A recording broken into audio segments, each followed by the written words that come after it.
As pessoas costumam praticar a religião de forma aderente, como a gente diz, quer dizer, praticante, como se fala, né? Quando elas são sobre perdas, né? A sociologia da religião mostra que quando as pessoas sofrem perdas, elas procuram religião, seja a religião que elas tinham, mas não praticavam, seja a religião que elas nunca tiveram e elas se convertem. Então há uma relação com perda. Perda de saúde, ente querido, filhos, por exemplo. Perder filho, aparentemente, é o pior tipo de perda que pode existir. Então, e aí isso leva normalmente pessoas à religião. Perda de patrimônio, casamento, carreira profissional, sabe? Entendi. Perdas. O que significa que, como nós somos uma espécie basicamente triste, que se diverte de vez em quando, a religião funciona. Então, cara, se tu é uma pessoa... Vamos lá, tu ia ser médico. Daí tu foi pra faculdade de filosofia. E aí tu diz, será que todo mundo que trilha esse caminho que tu trilhou acaba se tornando um cara que não é religioso, um cara que é mais niilista, essencialmente? Será? Sim. Não necessariamente. Não? Não, acho que você pode... Dá pra você entender das coisas que você estudou, dá pra você entender, olhar o mundo de uma forma diferente dessa tua que tu olha? Por exemplo, dá pra acreditar no... É possível, é possível. É claro que eu não consigo extrair de mim mesmo aquilo que eu sou, né? Se eu conseguir, eu sou psicótico, né?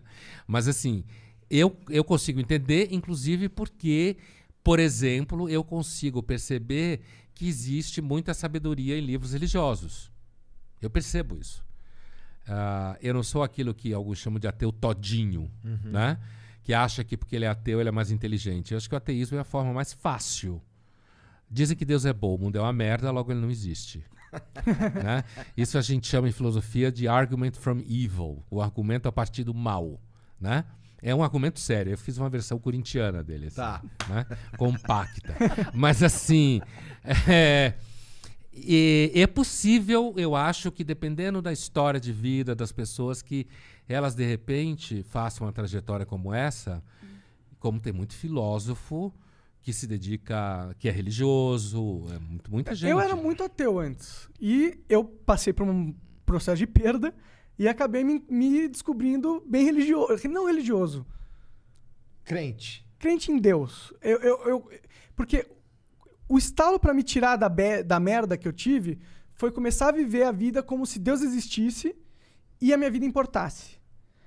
A partir do momento que eu incorporei essas duas coisas na minha mentalidade, as coisas começaram a mudar. E pra aí, melhor. Pra melhor. E isso aí meio que solidifica, meio que dentro da minha cabeça, racionalmente, que a percepção que Deus existe é positiva pra mim. E que mesmo... E aí eu fui olhar os dados, os empíricos e tal, e no máximo que a gente pode chegar é 50% se Deus existe ou não. Sim, cientificamente falando. Não tem. Deus não é uma variável. Deus não é uma variável, como a gente fala em filosofia, passivo de controle epistemológico. O que significa isso? Significa que você não tem como testar se Deus existe. Não tem nem como... Não é nem provar que ele existe. Não tem como testar. Porque você não testa Deus em laboratório. Sim. Entendeu? Então, o ateísmo, enquanto tal, do ponto de vista do cético, que é aquela pessoa que coloca teorias contra outras para perceber as fragilidades delas, o ateísmo é o que a gente chama de dogmatismo negativo. Você faz uma afirmação negativa que, por sua vez, não dá para provar. Entendeu? Então, quando você fala 50-50, quer dizer, não dá para decidir mesmo, do ponto de vista estrito. É por isso que se fala, Deus não é uma variável de controle epistemológico.